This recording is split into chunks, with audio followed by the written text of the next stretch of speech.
Hello, it's really important as tutors and heads of year, we're looking to make sure that students within our tutor groups and our year group are using GCSEpod and have access to it.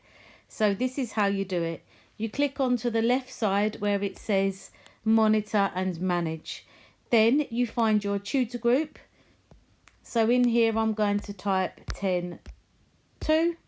I then press enter and it comes up with 6 classes and 1 registration group. Now, if I was a teacher wanting to assess this, I could go into my class and find out who within my class doesn't have access to GCSEpod.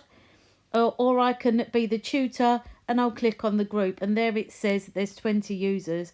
What I'll do is I will view users.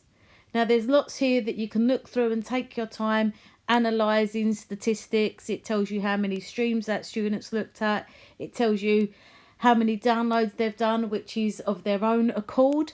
It also tells you when the last activity was.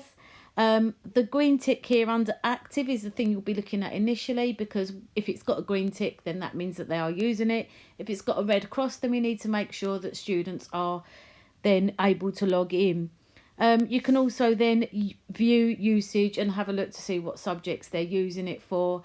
And how that's looking across the year group. That's particularly useful for heads of year. The most important thing here, though, is under actions, where you can see underneath it says reset password or edit.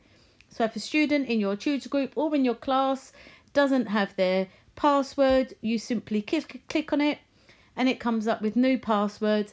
Then you can ask the student, or you can create a new password for the student to make sure that you confirm it and submit it. Let the student know what the password is that you have created, and then they can go away, and if they want to, they can then change their password. That means that they should then be able to log on to it and be able to access Show My Homework. So I would suggest then that the following day you then log on to this again and see whether they have accessed it and ask them if there are any issues with that. Once you've done that, you obviously press submit. In this case, I'm going to press cancel. If the student's doing really well, then we can start looking at ambassadors. But also importantly for tutors and for teachers, on the right hand side, it indicates whether a student is pupil premium, which is obviously an area that we're looking at to make sure that disadvantaged students are performing equally as well. It also then says whether they're an EAL student, so we can then monitor and make sure that the work might be differentiated for those students that have more of a language barrier. And it also says if they're a higher prior attainer, which of course is an area that we need to make sure as a school we're pushing, and we're trying to get those students that should be getting 7, 8s and 9s those grades. Again, there's lots of different aspects that you can look at here, but I'll let you spend some time going through that yourself.